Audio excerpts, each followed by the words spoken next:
IAS Academy.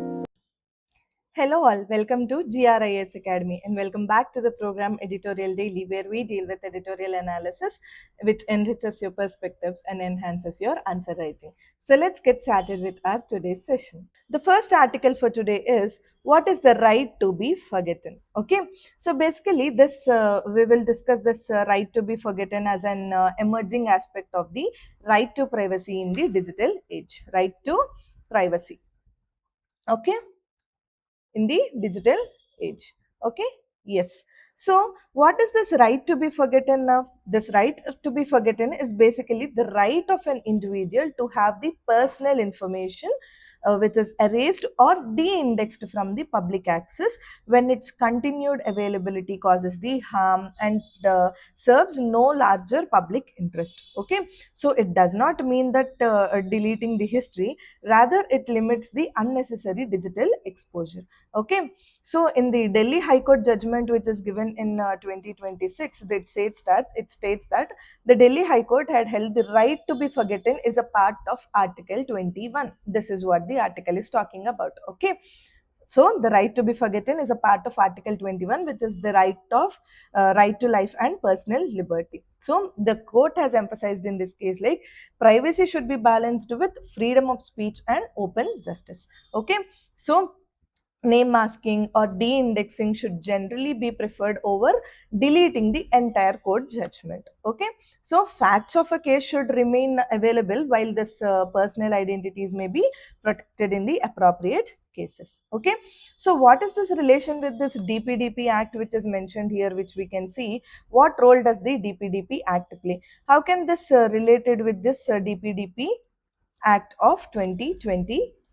What is this DPDP Act means? It is the Digital Personal Data Protection Act of 2023, which provides a limited right to erase the personal data which is based on the consent. Okay, so however it does not clearly cover the judicial records and public activities, which is leaving a legal gap. Okay, yes, we will look into this article completely and we will see in a detailed manner. Let's see. Yes.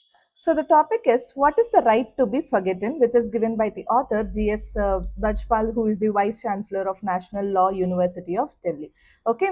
Now, how can we link this article to our syllabuses? For GS paper 2, we can link this article to the Indian Constitution, the significant provisions and the basic structure, fundamental rights, and which is particularly to the Article 21, which is right to privacy, and judiciary, role of high courts and supreme courts in the expanding fundamental rights, and the statutory bodies. Okay, and for GS paper 3 also we can link this article to the topics like challenges to the internal security through the communication networks, role of media, and the social networking sites like cyber security and the data protection frameworks, that is DPDP Act 2023. Okay, now coming to the context of the topic, which we see, it is in a landmark ruling, that is Lakshvir Singh Yadav versus the Union of India case of May 2026, the Delhi High Court has laid down the principle of governing the right to be forgotten. Okay, so this judgment has established a new legal jurisprudence in the India, which is attempting to balance an individual's right to digital privacy and dignity against the principles of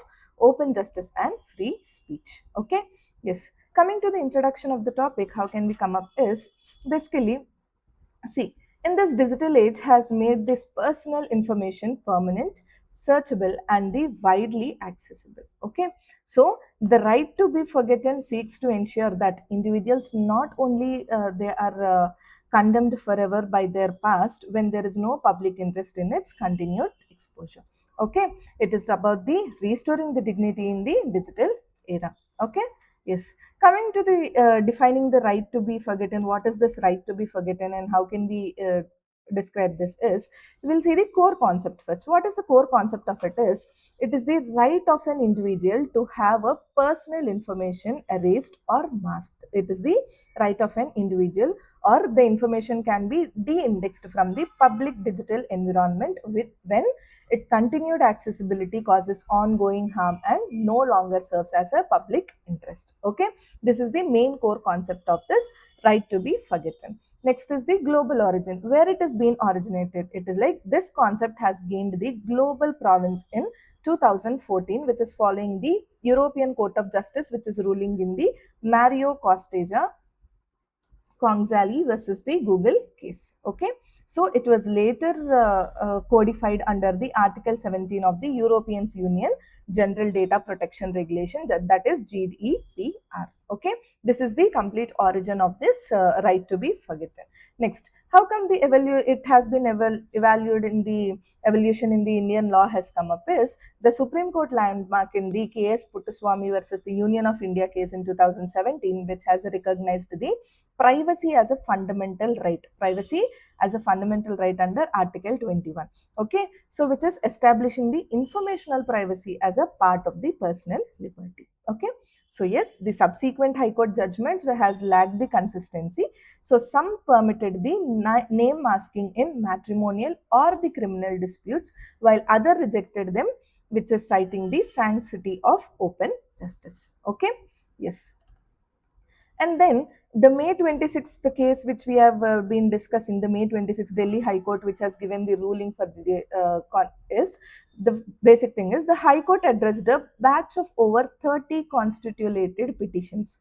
Okay, 30 consolidated petitions to create a streamlined, balanced framework. Okay, what is it? We will see. See, coming to the constitutional grounding, we can see the Article 21, which is the court ruled that the right to be forgotten directly flows from Article 21's guarantee of dignity and information privacy. Okay. Yes. The next is the application of the proportionality test. What is it? It is the data retention by the public or the legal databases, which must have a legitimate purpose, and any harm to the personal privacy must be carefully balanced against the public interest. This is what the application of proportionality test is. Okay. Next, and the last one which we can see in this framework is the least intrusive measure rule. Okay, what is this least intrusive measure rule? Is basically the court has favored the masking the name of a parties rather than deleting the entire judicial judgment. Okay, masking the name is very much particular than completely deleting the entire judicial judgments. Okay, so it also set a strict 2-week discipline for 2-week deadline for legal database to compile, so only parties identities are re-edited. Okay,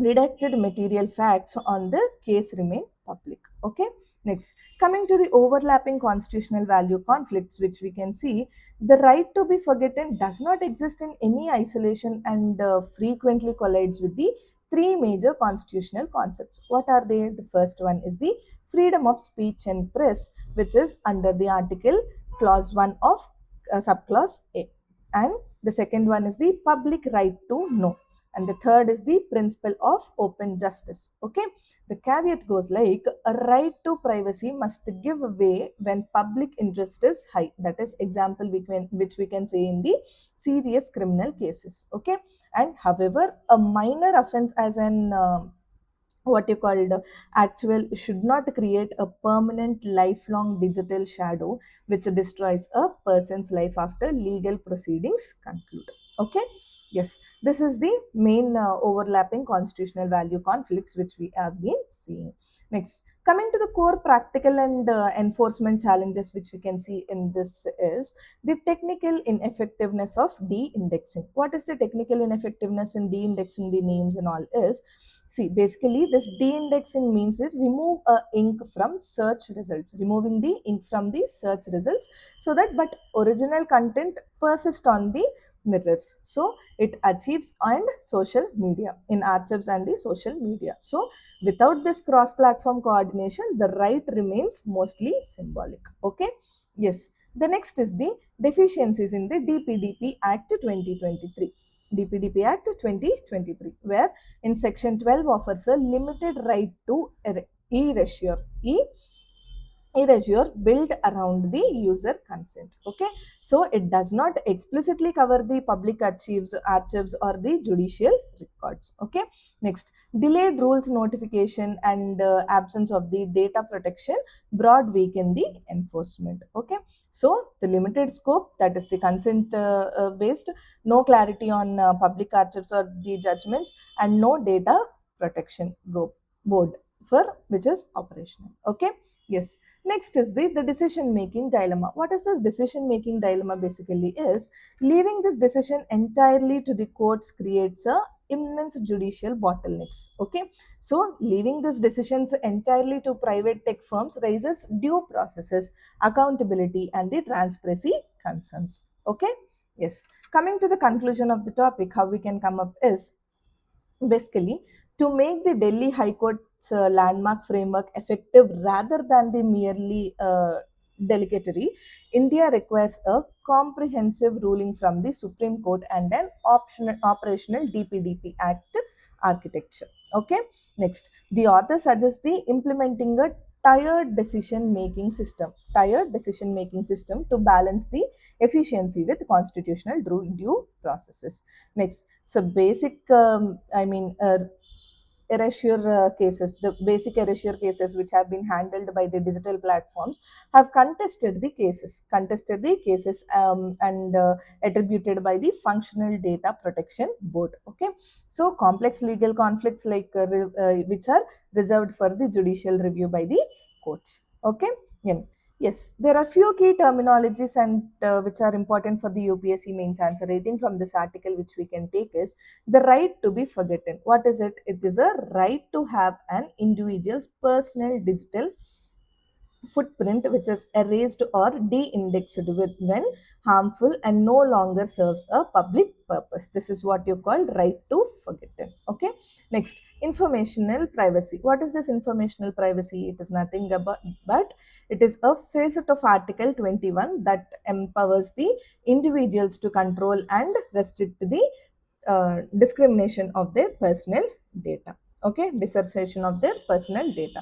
Next is principle of open justice. What is it? It is a judicial proceedings and the records which must be transparent and accessible to the public to ensure the accountability. Okay, next, the next one is the least intrusive measure. What is this least intrusive measure? It is nothing but a restriction of a fundamental right which must achieve its purpose by the midset possible method. Example, the name masking. Okay, next is the tired dispute resolution system. What is this tired dispute resolution system? Basically is, it is the disputes which is handled in exclating the tires, platform, regulatory boards, courts for the efficiency and due processes. These are the few key terminologies which we can take up for the UPSC answer writing. Okay, now let's move on to the next topic.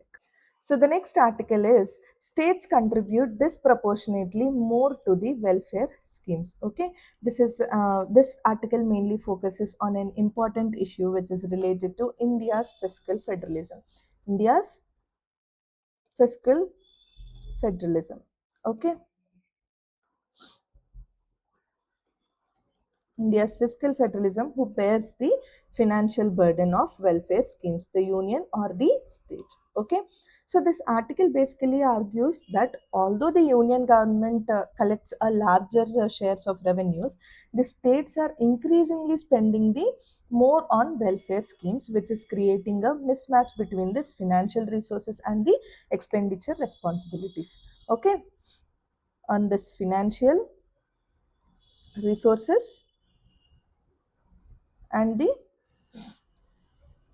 expenditure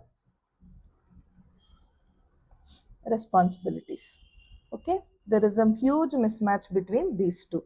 Okay, so what is this welfare spending basically means is, this welfare expenditure, also called the social sector spending, we can call this as social sector spending. Okay, So by this, it's what happening, it refers to the government spending on improving the quality of life of citizens through the education, manlo the healthcare, the nutrition, the social justice, employment generation, social security, pensions, and the cash transfer schemes. So the main objective is to ensure the inclusive and the equitable development, which is particularly for the vulnerable sections. Okay, so when we see the past background in during late 2000s, what happened is India adopted a rights which is based welfare approach, rights based welfare approach, which is introducing the landmark legislation such as the right to education, manrega, and the national food security initiatives. Okay, so in recent years, however, these three has been shifted from the right based programs towards the direct benefit transfers, okay, and cash transfer schemes. Okay, so this article mainly highlights that the states contributes far more to this welfare spending than the union government. So the combined expenditure, when we see in the 2025 to 2026 financial year, is the total selected welfare expenditure is basically 24.2 lakh crore for both union and state, but the union government especially has the 6.73 crore. Union government has 6.73 crore, whereas the state government has 17.46 crore, which is more higher than the union government. Okay, so this means 72 percentage of the welfare spending is borne by states. Okay, so this is what the article is arguing about. When we see the sector wise analysis for the school education, for the public health, and manlo the social justice and the tribal welfare and the cash transfer schemes and all, we will see in a detailed manner. Okay, so let us see. Yes, the topic is the states contribute disproportionately more to the welfare schemes, which is written by the author Revati Mathai and Rajendran Narayan. Okay, and the source from which we have taken is the data point section. Okay, yes, and how can we link this article to the syllabus? Is for the GS paper 2, we can link this article to the functions and responsibilities of the union and the states, the federal structure, devolution of powers and finance, and the welfare schemes for the vulnerable sessions. Okay, next, and for GS paper 3, we can include this article to the Indian economy and the issues relating to planning, mobilization of the resources, growth, development, and the government budgeting. Okay, now coming to the context of the topic, when we see, you can clearly see here the revenues accrues to union and the welfare burden shouldered by the states. So see, the debate on the social sector, which is spending, often tags on the welfare as either fiscal burden or the constitutional commitment. This is the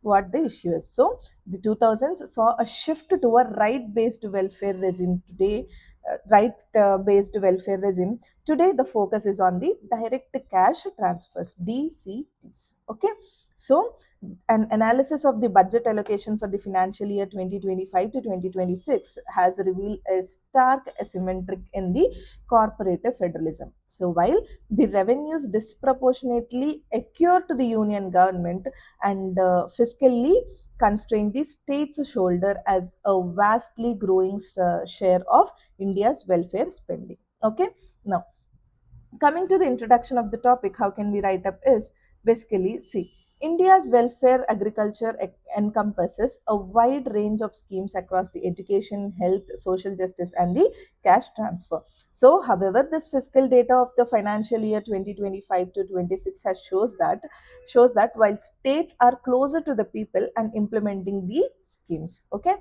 so the financial commitments from the union remain the disproportionately very small. So, this raised the critical questions about the fiscal federalism, equality, and the future of welfare delivery. Okay, yes. Now, let us see this asymmetry in the social sector, which is pending in the financial year 2026, 2025 to 2026 data. We will see. In that, the first thing is the aggregate picture. We will see the complete aggregate picture, like combined allocations by the union and state governments for key selected welfare schemes in the year 2025 to 2026 mounted to around 24.20 lakh crores. Okay, which is representing 6.77% of our GDP. Okay, yes.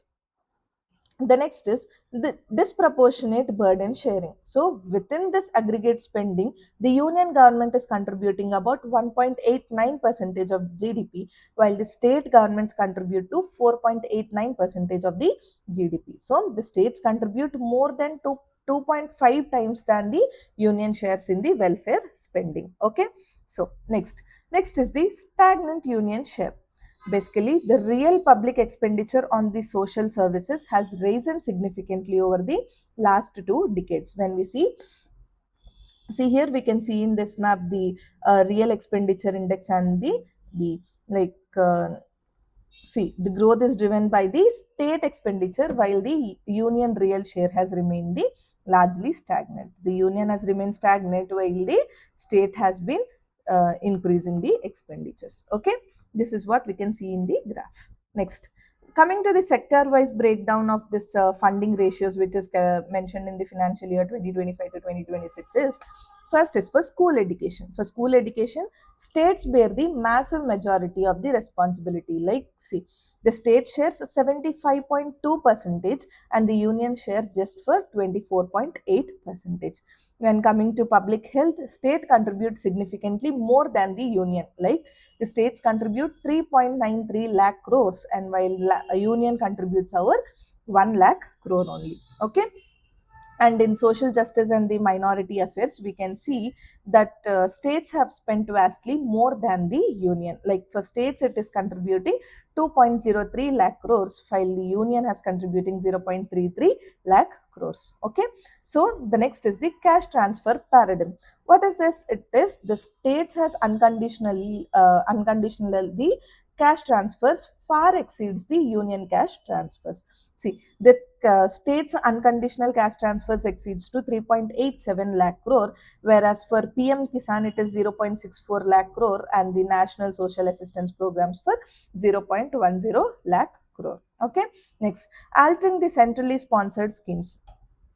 Altering the centrally sponsored scheme, the current sharing pattern goes like, for ICDS, it is 60 is to 40. I mean, the 60% is shared by the state and central, and 40 is shared by the states. For this PMMVY, where 60 is shared by the center and 40 is by states. And for coming to the traditional pattern for the Manrega, 90% is shared by the center and 10% is shared by the state. Okay, so the future transition is like this proposed replacement of Manrega with this VBG Ramji Act will add the sustainably more weight to the state's financial contributions rather than the union. Okay, next, coming to the macroeconomic and the federal implications of this topic, we can see is, one is the vertical fiscal imbalance. Vertical fiscal imbalance, what is it? It is the revenue powers which is within the center, and the expenditure responsibilities within the states. Okay, so India's tax structure which favors the center, but the burden of human development and welfare falls disproportionately on the fiscal constraint of the states. Okay, yes, coming to the growth welfare interdependence, we can see the human development and the economic growth are mutually reinforcing. Like, investment in the human development, like education, health, social protection, and all. And coming to the economic growth, basically the higher productivity, more income, and the greater demand. So better social infrastructure drives the growth, and the growth enables the greater investment in the welfare, which is creating a virtuous cycle for inclusive development. Okay, now coming to the conclusion of the topic, if we see, while India's aggregate tax to GDP ratio is comparable to the other middle class income economies, the share of the GDP which is allocated to the social security remains lower than the global average. Okay, so to uphold the constitutional ideals of this justice, equality, and the dignity, the union government must significantly enhance its fiscal commitment to the social sectors. Okay, now, while sharing the financial burden equitably with states is essential for the strengthening the cooperative federalism and ensuring the inclusive or sustainable development. Okay, yes. There are few key terminologies for the UPSC mains examination which we take up from this article is, first is right-based welfare regime. What is it? It is nothing but it is an access to basic social security guaranteed as an enforceable statutory right. Okay, next, the next keyword is vertical fiscal imbalance. What is it? It is a central government has more revenue powers than the states have more expenditure responsibilities, which this concept comes under the vertical fiscal imbalance. Okay, now next is the centrally sponsored schemes. What are these? These are the schemes which are designed by the center and implementing by the states with shared funding. Example, the 60/40 which we have seen in the PMMY and Manrega schemes and all. Okay. Now, next is the unconditional cash transfer. It is nothing but it is a direct cash transfer to individuals without conditions to reduce the economic vulnerability. Okay. Now, next is the mutually reinforcing the cycle of cautions. What is it? It is nothing but investments in the human capital and the economic growth, which is reinforce the each other by creating a self-sustaining cycle. Okay, this is what the article is about, and these are the few keywords which we can take up from the article. Okay, yes. So yes, by concluding these two articles, we can say that this both the articles have collectively highlighted the good governance in the constitutional democracy, which requires both effective welfare delivery and the strong protection of individual rights. So, while the welfare article emphasizes the need for this cooperative fiscal federalism, which is equitable resource sharing and greater financial support to states for delivering the education, healthcare, and the social security, the right to be forgotten article also reminds us the governance in the digital age must also be safeguarded, like in the privacy, the dignity, and the information autonomy. Okay, so the recognition of the right to be forgotten under Article 21, which reflects the evolving evolution, which is under evolving nature of the fundamental rights, but in implications must carefully balance the right to privacy, freedom of speech, transparency, and the principle of open justice. Okay. At the same time, the effective enforcement requires a robust institutional frameworks under the this Digital Personal Data Protection Act 2023, which clears the judicial guidelines and the accountable digital platforms. Okay. So ultimately, India's constitutional vision is not merely about this economic development, but about building a welfare state that also protects the dignity, rights, and freedom of every citizen. Okay, this is what we can tell about these two articles. Okay, yes, I hope everyone liked this video. To have a complete PDF on this video, do visit our website and download it from there. The links are provided in the description below, and do like, share, and subscribe to our YouTube channel for more editorial analysis videos, and do follow our Instagram account as well as the Telegram account for your UPSC preparations. I'll see you all tomorrow with another editorial analysis. Thank you.